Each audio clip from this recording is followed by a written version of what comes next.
Brothers and sisters எல்லாருக்கும் வணக்கம். So இந்த வீடியோவில் வந்து இது வரைக்கும் ரிலீஸ் ஆன ஹாரி பாட்டர் சீரீஸில் இருந்து இதனுடைய ஃபர்ஸ்ட் படமான Harry Potter and the philosopher stone. So இந்த படத்தில் யூஸ் பண்ணியிருக்க மேஜிக்கல் ஸ்பெல்ஸை பற்றி வந்து போக வரும். பட் ஆனால் இந்த ஒரு படத்தில் அதிகமாக மேஜிக் வந்து யூஸ் பண்ணியிருக்க மாட்டாங்க. ஸோ யூஸ் பண்ணதை பற்றி ஒரு டீட்டெயில்டான இந்த வீடியோ வந்திருக்கும். ஸோ ஹாரியும் ரானும் ஹாக்வர்ட்ஸ் ட்ரெயின் ஏறுறதுக்கு முன்னாடியே மீட் பண்ணியிருப்பாங்க. அதுக்கப்புறம் ஹாரி வந்து ட்ரெயின் ஏறினதுக்கப்புறம் ரானும் அதே கம்பார்ட்மெண்ட்டுக்கு வந்து வந்திருப்பாரு. ஸோ அங்கேயும் அவங்க ரெண்டு பேருமே வந்து இன்ட்ரடியூஸ் ஆகி ஃப்ரெண்ட்ஸ் ஆகியிருப்பாங்க. அந்த இடத்துல ரான் வந்து ஸ்கேபஸை எல்லோவாக மாற்றுறதுக்கு என்கிட்ட ஒரு மேஜிக் இருக்குது அப்படின்னு சொல்லிக்கிட்டு இருக்கும்போது ஹெர்மாயினியும் அங்கே வந்து வந்திருப்பாங்க. ஸோ அப்போ ரான் எந்த ஸ்பெல்லை அந்த எலி மேலே யூஸ் பண்ணுவார் அப்படின்னு பார்த்தீங்கன்னா, sunshine daisies butter mellow turn this stupid fat rat yellow அப்படின்ற ஸ்பெல்லை ஸ்கேபஸ் மேலே வந்து யூஸ் பண்ணியிருப்பாரு. பட் ஆனால் அங்கே எதுவுமே நடந்திருக்காது.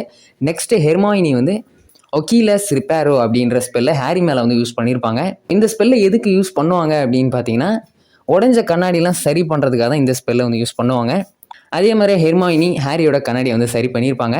ஸோ இதே ஸ்பெல்லை திரும்பவும் ஹெர்மாயினி வந்து ஹாரி மேலே ஒரு படத்தில் யூஸ் பண்ணியிருப்பாங்க. அது எந்த படம் தெரிஞ்சுது அப்படின்னா அதை கீழே கமெண்ட்டில் சொல்லுங்கள். நெக்ஸ்ட்டு வந்து ஹாரி அந்த கூட்டிஸ் கேமில் வந்து சீக்கிரம் செலக்ட் ஆகியிருப்பார். அதே மாதிரி ஹாரியோட அப்பா ஜேம்ஸ் பாட்டர், ஸோ அவரும் அந்த கேமில் சீக்கிரம் இருந்திருக்காரு அப்படின்றத ஹெர்மாயினி வந்து காமிச்சிருப்பாங்க. ஸோ அங்கேருந்து அவங்க 3 பேருமே வந்துட்டு இருக்கும்போது அந்த மந்திர படிக்கிட்டு வந்து அவங்கள வேறு திசையில் எடுத்துகிட்டு போயிட்டு விட்டுரும். அதாவது அந்த தடை செய்யப்பட்ட பகுதிக்கு அவங்க 3 பேருமே வந்து போயிடுவாங்க. ஸோ அங்கே அந்த பிளம்மி இருக்கிற கதவு வந்து பூட்டியிருக்கும். ஸோ அந்த கதவை திறக்கிறதுக்காக இனி வந்து ஹலோ ஹொமோரா அப்படின்ற ஸ்பெல்லை வந்து யூஸ் பண்ணுவாங்க. ஸோ இந்த ஸ்பெல்லை வந்து பூட்டின கதவை திறக்கிறதுக்காக வந்து யூஸ் பண்ணுவாங்க. நெக்ஸ்ட் வந்து ப்ரொஃபஸர் ஃபிலியஸ் வந்து விங்கார்டியம் லெவியோசா அப்படின்ற ஸ்பெல்லை வந்து எல்லாருக்குமே சொல்லி கொடுத்துக்கிட்டு இருப்பாரு. ஸோ அந்த இடத்துல அதை கரெக்டாக யார் பண்ணியிருப்பாங்க அப்படின்னு பார்த்தீங்கன்னா ஹெர்மாயினி தான் வந்து பண்ணியிருப்பாங்க. ஸோ அப்படியே கட் பண்ணால் ப்ரொஃபஸர் குரில் வந்து ஹாக்வர்ட்ஸ்குள்ளே பூதம் பூந்துருச்சு அப்படின்னு அங்கேருந்து வந்து ஓடி வந்துட்டு இருப்பாரு. பட் ஆனால் அந்த பூதத்தை அங்கே கொண்டு வந்ததே அவர் தான். அந்த பூதம் வந்து நேராக ஹெர்மாயினி இருக்கிற இடத்துக்கு வந்து போனதுக்கப்புறம் ஹாரி அப்புறம் பிரான்ஸ் அவங்க 2 பேருமே ஹெர்மாயினியை காப்பாற்றுறதுக்காக அந்த இடத்துக்கு போகும்போது ஹாரி வந்து அந்த பூதத்துக்கிட்ட வந்து மாட்டிப்பார். ஸோ அப்போ ஹாரியை காப்பாற்றுறதுக்காக ரான் வந்து விங்கார்டியம் லெவியோசா அப்படின்ற அந்த ஸ்பெல்லை கரெக்டாக அந்த இடத்துல வந்து சொல்லியிருப்பாரு. ஸோ இந்த ஸ்பெல்லை வந்து கீழே இருக்கிற பொருளை மேலே பறக்க வைக்கிறதுக்காக தான் இதை வந்து யூஸ் பண்ணுவாங்க.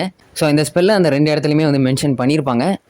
நெக்ஸ்ட்டு ஹாரி வந்து அந்த கூட்டிஸ் போட்டியில் சீக்கிரம் விளையாடிட்டு இருக்கும்போது அந்த மந்திர தொடப்பம் வந்து ஹாரியோட கண்ட்ரோல்லே இல்லாமல் ஹாரி கீழே விழ போகிற மாதிரி தொங்கிட்டு இருப்பாரு. ஸோ அந்த இடத்துல ஹாரிக்கு எதிராக வந்து ஸ்னேப் தான் வந்து மந்திரம் சொல்கிற மாதிரி வந்து காமிச்சிருப்பாங்க. பட் ஆனால் அதுக்கு காரணம் யார் அப்படின்னு பார்த்தீங்கன்னா, ஸ்னேப் பின்னாடி உட்காந்துட்டு இருக்க குரில் தான் ஹாரிக்கு எதிராக மந்திரத்தை வந்து சொல்லிக்கிட்டு இருப்பாரு. அங்கேருந்து ஹெர்மாயினி போயிட்டு ப்ரொஃபஸர் ஸ்னேப் மேலே லகார்னம் இன் ஃபிலிமரே அப்படின்ற ஸ்பெல்லை வந்து யூஸ் பண்ணிருப்பாங்க. அதுக்கப்புறம் எல்லாமே வந்து நார்மலாக இருக்கும். ஹாரியும் கூட்டிச் போட்டியில் வந்து வின் பண்ணிவிடுவார். நெக்ஸ்ட்டு ஹாரி, ஹெர்மாயினி, ரான்ஸ் அவங்க 3 பேருமே வந்து ஃப்ளஃபி இருக்கிற இடத்துக்காக கிளம்பும் போது கிரிஃபின்டார் காமன் ரூமில் வந்து நிவில் வந்து அவங்கள போக விடாமல் வந்து தடுப்பார். ஸோ அப்போ ஹெர்மாயினி வந்து பெட்ரோஃபிகஸ் டோட்டலஸ் அப்படின்ற ஸ்பெல்லை நிவில் மேலே வந்து யூஸ் பண்ணுவாங்க. இந்த ஸ்பெல்லு எதுக்கு அப்படின்னு பார்த்தீங்கன்னா, எங்கேயுமே நவுறாமல் உறைஞ்சி போய் வைக்கிற ஒரு ஸ்பெல். அடுத்து அவங்க 3 பேருமே அந்த ஃப்ளஃபி கிட்ட வந்து தப்பிச்சு அது காலுக்கு கீழே இருக்கிற அந்த இடத்துக்கு போனதுக்கப்புறம் அதோட வேறு மாதிரி இருக்கும். ஸோ அதுக்குள்ளே போயிட்டு மாட்டிப்பாங்க. அதுலேருந்து ஹாரி அப்புறம் ஹெர்மாயினி, ஸோ அவங்க 2 பேருமே வந்து தப்பிச்சிருவாங்க. ரான் வந்து அதிலே மாட்டிப்பார். ஸோ அப்போ அந்த இடத்துல வந்து ஹெர்மாயினி லூமஸ் சாலம் அப்படின்ற ஸ்பெல்லை வந்து யூஸ் பண்ணியிருப்பாங்க. இது வந்து சூரிய ஒளியை உருவாக்குறதுக்கான ஸ்பெல். ஸோ அந்த சூரிய ஒளி வந்து அந்த வேருக்கெலாம் ஆகாது அப்படின்றதுனால இந்த ஸ்பெல் அந்த இடத்துல வந்து யூஸ் பண்ணியிருப்பாங்க. ஸோ இதுலேருந்து கிளைமேக்ஸ் வரைக்குமே வந்து எந்த ஒரு ஸ்பெல்லுமே யூஸ் பண்ணியிருக்க மாட்டாங்க. ஆனால் மேஜிக் நிறைய நடந்திருக்கும். ஸோ இந்த Harry Potter and the philosopher stone, so இந்த படத்தில் இருக்கிற எல்லா ஸ்பெல்லுமே வந்து நான் கவர் பண்ணியிருக்கேன் அப்படின்னு நினைக்கிறேன். ஸோ இதில் ஏதாச்சும் நான் ஒரு மேஜிக் ஸ்பெல்லை மிஸ் பண்ணியிருந்தேன் அப்படின்னா அதை கண்டிப்பாக நீங்கள் கமெண்ட்டில் சொல்லுங்கள். சரி, உங்களுடைய ஃபேவரட் ஸ்பெல் எது அப்படின்றத கண்டிப்பாக கமெண்ட்டில் சொல்லுங்கள். ஸோ இதுக்கப்புறம் ஒரு சூப்பரான வீடியோவில் பார்க்கலாம். தொடர்ந்து இந்த மாதிரி இன்ட்ரெஸ்டிங் வீடியோஸ் எல்லாத்தையுமே நீங்கள் எதிர்பார்க்கணும் அப்படின்னா எங்களோட சேனலை ஃபாலோ பண்ணிக்கோங்க. Keep supporting. Thank you. Love you all.